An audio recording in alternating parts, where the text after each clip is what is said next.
बिस्मिल्लाहिर्रहमानिर्रहीम। अस्सलामु अलैकुम। मैं हूं मुदस्सर शाही एडवोकेट और आप देख रहे हैं हमारा यूट्यूब चैनल लीगल इश्यूज़। आज हम बात करने जा रहे हैं जनाब, टॉपिक है हमारा कैंसलेशन ऑफ बेल। कि क्रिमिनल केस हो, कोई बंदा जनाब बहुत बड़ा जुर्म कर लेता है, बाजू तोड़ दिया, टांग तोड़ दी, फलान जुर्म, बच्चे को किडनैप कर, पता नहीं क्या क्या कोई जुर्म कर लिया, FIR हुई, बंदा पकड़ा गया। कुछ देर बाद हम मुशाहदा करते हैं कि बंदा छूट गया, अदालत ने ज़मानत ले ली है। बड़े परेशान होते हैं कि ये क्या तरीका है यार, बंदा उसने इतना क्राइम किया है और मुझे यकीन है, मैं जानता हूँ कि उसी ने क्राइम किया है, सबूत भी है हमारे पास, इसके बावजूद अदालत ने उसकी बेल ले ली है, ज़मानत पे उसे रिहा कर दिया, जेल से बंदा बाहर आ गया। इस सूरत में बड़ी मायूसी होती है और इसकी रीज़न क्या है, क्यों कोर्ट जो है वो किसी बंदे की ज़मानत ले लेती है और उसे छोड़ती है। बज़ाहिर जिस बंदे ने केस दाखिल किया होता है, FIR दर्ज करवाई होती है, वो मायूस होता है और बुरा भला कहता है जी अदालत भी मिली, पुलिस भी मिली। ऐसा नहीं है, हर दफ़ा मिले नहीं होते। बिलखसूस कोर्ट्स तो मेरी ऑब्जर्वेशन में है कि चांसेस बहुत कम होते हैं। कोर्ट्स हमारी मेरिट्स पे काम करती हैं, तो पुलिस वाले भी हमारे जैसे इंसान ही हैं, लेकिन अक्सर वो छोटी मोटे ब्लंडर तो करते ही रहते हैं, लेकिन बहुत बड़ा ज़ीरो से वो 100 पे नहीं ले जाते, थोड़ा बहुत ब्लंडर करते हैं। एनीहाउ, जब ज़मानत होती है तो हम मायूस होने की बजाय गौर करें कि अदालत की क्या मजबूरी थी कि बंदे को छोड़ दिया। उसकी कोर्ट की मजबूरी ये थी, जज साहब की मजबूरी ये थी कि बंदे को जिसके खिलाफ केस है उसे जनाब ज़मानत पर रिहा क्यों किया। उनकी मजबूरी ये है कि केस तो अभी ट्रायल चलना है, अभी गवाहियाँ आनी है, सबूत आने हैं, गवाह आने के बाद, सबूत आने के बाद, सारा कुछ केस सुनने के बाद जज साहब ने क्या फ़ैसला करना है, पता नहीं क्या करना है। हो सकता है मुल्ज़म जो है उसको बरी करना हो, उसे छोड़ देना हो एंड पे कि नहीं जी केस साबित नहीं हुआ, या उसे सज़ा देनी है। अब जज साहब को नहीं पता कि उन्होंने क्या करना है। ऐसी सूरत में जब जज साहब को पता ही नहीं उसने कल को क्या करना है, तो ये ज़हन में आता है कि कल को अगर मैंने इसको 1 साल केस चलने के बाद छोड़ दिया कि केस साबित नहीं हुआ, तो 1 साल जो ये बंदा जेल में गुजारेगा उसका अजाला कैसे होगा। कोई चीज़ है कि 1 साल तक बंदे को जेल में डाला जाए, उसके बाद कहा जाए नहीं जी आप तो इनोसेंट हैं, केस साबित नहीं हुआ, तो कोई बंदा उसे पैसे दे के क्या करे। उसका नेमुल बदल है कोई कि 1 साल की जो कैद उसने काट ली, एक लम्हे की कैद भी कैद होती है, लेकिन इतना अरसा कैसे अंदर रखें। तो जब भी कोर्ट को ये महसूस हो कि कुछ रीज़नेबल ग्राउंड्स हैं, तो कोर्ट उस बंदे की ज़मानत लेके उसे निकाल देते हैं कि लगता है हो सकता है ये कल को छूट जाए, उसे ज़मानत पर रिहा कर दिया जाता है। कोर्ट्स आमतौर पे अवाम का जो जहन है ना वो ये होता है जुर्म किया है इसे सज़ा मिलनी चाहिए, लेकिन अदालत ऐसा नहीं सोचती। अदालत कहती है जुर्म साबित हो तो सज़ा मिलनी है। ये फ़र्क है अवाम के जहन में और एक अदालत या जज के जहन में। जज कहता है, बल्कि हमारी शरीयत भी यही कहती है कि केस किसी का क्राइम साबित हो तो सज़ा मिलनी है। अवाम क्या सोचती है, जिसने जुर्म किया उसे सज़ा मिलनी चाहिए।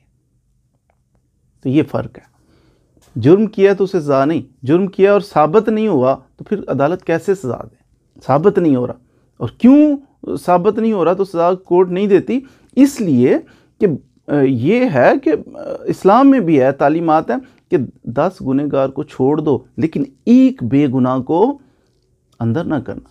मैं बेगुनाह हूँ, मैंने कोई जुर्म नहीं किया, कोई झूठा पर्चा मुझ पर करा देता है, झूठी दरख्वास्त दे देता है और मुझे जनाब खुदा ना खासा सज़ा हो जाएगा 2-4 साल, फिर मेरे पे क्या गुजरेगी कि मैंने तो ये जुर्म किया ही नहीं था। तो इसलिए थोड़ी नरमी की जाती है एक्यूज्ड के बारे में, मुल्ज़म के बारे में, कि कहीं मशकूक हो थोड़ा सा भी तो अदालत उसको ज़रूर फेवर देती है कि हो सकता है ये शुबा है केस में। सारे बल्कि क्रिमिनल केस की बुनियाद ही यहाँ से बनती है कि शुबा हो, जिस केस में थोड़ा सा पैदा, अदालत फिर रिलीफ देती है। तो ये अदालत इस बेसिस के ऊपर ज़मानत पे बंदे को रिहा कर देती। अब ज़मानत पे रिहा कर दिए, क्राइम उसने किया था, हमारे नॉलेज में है, साबित तो अभी बाद में होना है ना, तो अदालत में ज़मानत पे छोड़ा है, तो हम परेशान हुए बहुत ज़्यादा। अब यहाँ कानून हमें एक रेमेडी प्रोवाइड करता है कि ये नहीं है कि उसने क्राइम किया था, अदालत ने ज़मानत पे छोड़ा है, बाहर निकल के दोबारा बदमाशियाँ करे, दोबारा जनाब वो खराबियाँ पैदा करे। तो इस सूरत में CRPC ज़ाब्ता फौजदारी, इसका सेक्शन 497, इसका सब सेक्शन 5 ये रेमेडी प्रोवाइड करता है कि आप उस मुलज़म की ज़मानत कैंसिल करने के लिए भी दरख्वास्त दें, कैंसिलेशन ऑफ बेल के लिए दरख्वास्त दायर कर दें, उसी अदालत में या उससे बड़ी अदालत में दायर कर सकते हैं या हाई कोर्ट में दायर कर सकते हैं। कैंसिलेशन ऑफ बेल, किसकी ज़मानत कैंसिल किया जाना बड़ा ज़रूरी है। इसकी कई बेसिस हो सकती हैं। मसलन एक बेस इसकी ये हो सकती है कि जो आर्डर जज साहब ने किया ना, उसकी ज़मानत ली है, वो जो आर्डर है वो खिलाफ कानून है, कानून के मुताबिक वो दुरुस्त नहीं है वो आर्डर। नंबर 2, उसके अंदर ये हो सकता है कि ये हकायक के बरक्स है, हकायक कुछ और थे, जज साहब ने कुछ और हकायक तसव्वुर करके लिख के तो उसकी ज़मानत ले ली है, कैंसिल होनी चाहिए। फिर कोई ऐसी ग्राउंड जो उस वक्त जब जज साहब ने ऑर्डर किया ना, उस वक्त वो ग्राउंड दस्तयाब नहीं थी, वो अवेलेबल नहीं थी, वो हकायक जो थे वो मुद्दई को भी नहीं था पता, वो प्रोसिक्यूशन को नहीं था पता, वो जनाब जज साहब के नोटिस में नहीं थे। अब पता चला है, जब उसकी ज़मानत हो गई, बाद में पता चला है ओहो इसने तो ये इस तरह साबित हो रहा है, तो वो चीज़ें जो है वो जज साहब के गोश गुजार की जाएंगी। जनाब जब आपने ज़मानत दी थी तो ये हकायक उस वक्त हमारे इल्म में नहीं थे, अब ये डिस्क्लोज़ हुआ है कि ये भी इसने किया और ऐसे किया है, साबित हो, इसकी कैंसिल कर दी जाए। बड़ी ख़तरनाक बात है, ये बंदे ने बड़ा ख़तरनाक काम किया, तो इसे फ़ौरन कैंसिल किया जाए, इस ग्राउंड पर की जा सकती। या जिस बंदे की ज़मानत अदालत ने ले ली, ज़मानत पे बरी का बाहर निकल आया जनाब, और बाहर आके तो वो क्या करता है, मिस यूज़ करता है ज़मानत को, उसे नरमी करते हुए बाहर निकाला कि जब तक ट्रायल चल रहा है बाहर घूमो फिरो, तो फिर बाद में जब सज़ा होगी या बरी होगी वो बाद का मसला है। उसको रिलैक्सेशन दी है, कंसेशन दी है बेल की, बंदा बाहर निकल के मिस यूज़ करता है, फिर लड़ाई झगड़े करता है मुखालफों के साथ जनाब, वो फिर अजीब अजीब काम शुरू कर देता है, थ्रेट कर, ऐसे बंदे को मिस यूज़ करता है, फिर दरख्वास्त दें कि इसकी ज़मानत कैंसिल करें, ये देखें ज़मानत को मिस यूज़ कर रहा है। फिर अगर कोई बंदा जिसकी ज़मानत हुई है बाहर आके जनाब प्रोसिक्यूशन की एविडेंस, मुद्दइयों की जो शहादतें हैं उनको डिस्टर्ब करता है, गवाहों को जनाब जाके तो बुरा भला कहता है या उनको ब्लैकमेलिंग शुरू कर देता है, उनके साथ कुछ ऐसा करता है, डॉक्यूमेंट्री एविडेंस है या डिस्ट्रॉय करने की कोशिश करता है, तो हम फिर जज साहब के पास जाते हैं, इसकी ज़मानत आपने इसको जो दी है कैंसिल करें, ये देखें हमारी शहादत को ये तो ख़राब कर देगा अगर बाहर रहा, तो अगर ये प्रोसिक्यूशन की एविडेंस को डिस्टर्ब करता है फिर भी इसे कैंसिल कर देना चाहिए इसकी ज़मानत को।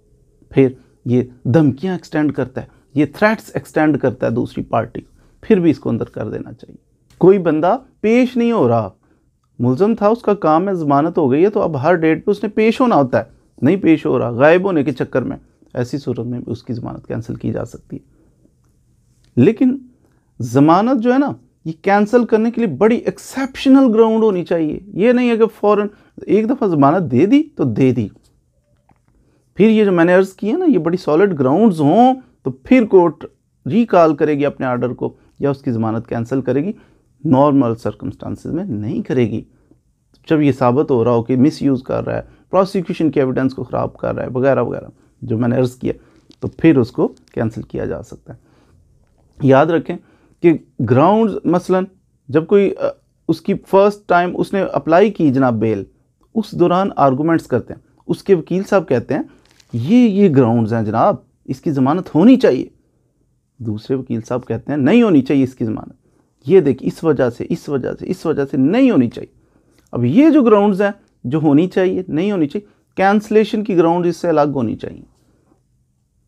कैंसलेशन, उसकी ज़मानत कैंसिल करने के लिए जब दरख्वास्त देते हैं उसकी ग्राउंड्स अलग होनी चाहिए, एक्सेप्शनल होनी चाहिए, बिल्कुल जुदा होनी चाहिए, ज़्यादा सॉलिड होनी चाहिए। तो फिर उन बेसिस के ऊपर, जैसे मैंने अर्ज़ किया कुछ ग्राउंड्स आपके सामने के, इस किस्म की ग्राउंड्स होनी चाहिए। तो ये ज़रूरी है कि एक्सेप्शनल सर्कमस्टांस, कैंसलेशन सिर्फ एरोनियस आर्डर हो, इलीगल हो, इनकरेक्ट हो, इस सूरत में आप कैंसलेशन मूव कर सकते हैं। मसलन इस बेस के ऊपर कैंसलेशन की एप्लीकेशन नहीं आप दे सकते, इसकी ज़मानत कैंसिल की जाए। जो ग्राउंड्स जब उसकी ज़मानत हुई थी ना, उस वक्त जो ग्राउंड्स दस्तयाब थी, आपने पूरी मुखालफत कर ली कि ये ग्राउंड्स जनाब हैं, इसकी ज़मानत नहीं होनी चाहिए। अब उन्हीं ग्राउंड्स के ऊपर आप कैंसलेशन नहीं मूव कर सकते। भाई ये तो उस वक्त भी मौजूद थी, अब आप उठा रहे हैं इस ग्राउंड को, इस मौक़िफ़ को अब पेश कर रहे हैं, ये तो उस वक्त भी दस्तयाब था, अब इस पे कैंसिल नहीं होगी। फिर अगर हमारा ये मौक़िफ़ है कि जज साहब ने फ़ैसला किया, उसको ज़मानत दी है, गैर कानूनी है, कानून इस्तेमाल नहीं किया, जुडिशल माइंड अप्लाई नहीं किया जज साहब ने, ये आर्डर इनका गलत है, तो फिर उस जज साहब उसी अदालत में आप दोबारा कैंसलेशन नहीं मूव करेंगे, क्योंकि इलीगैलिटी उसने कमिट की है, इरोनियस आर्डर था। अब आपने इस ऑर्डर को चैलेंज करना है तो आप इससे ऊपर वाली अदालत में जाएंगे। मजिस्ट्रेट ने किया, सेशन जज ने किया, हाई कोर्ट के अंदर आप कैंसलेशन मूव करेंगे कि ये आर्डर मुनासिब नहीं है, इसको जो ज़मानत ग्रांट की गई उसको हायर फोरम के ऊपर आप चैलेंज करेंगे। इसमें एक ये भी उसूल है कि जब कैंसिल की जाए किसी की ज़मानत, तो मुल्ज़म को नोटिस किए बगैर, उसे बुलाए बगैर, उसे सुने बगैर उसकी ज़मानत कैंसिल नहीं की जाएगी। नोटिस किया जाएगा, उसे बुलाया जाएगा, उसका मौक़िफ़ उसके वकील साहब पेश कर सकता है, वो अपना मौक़िफ़ देंगे, सुनने के बाद बेल कैंसिल की जा सकती है। तो उम्मीद है आपने आज के इस वीडियो क्लिप से ज़रूर कैंसिलेशन ऑफ बेल के बारे में कुछ ना कुछ सीखा होगा कि किन ग्राउंड्स में, किन हालात में, और बहुत एक्स्ट्रा एक्सेप्शनल सर्कमस्टांसिस हों तो फिर दी हुई बेल को भी वापस कैंसिल किया जा सकता है। मज़ीद वीडियोज़ के लिए हमारे साथ रहिए। Thank you very much.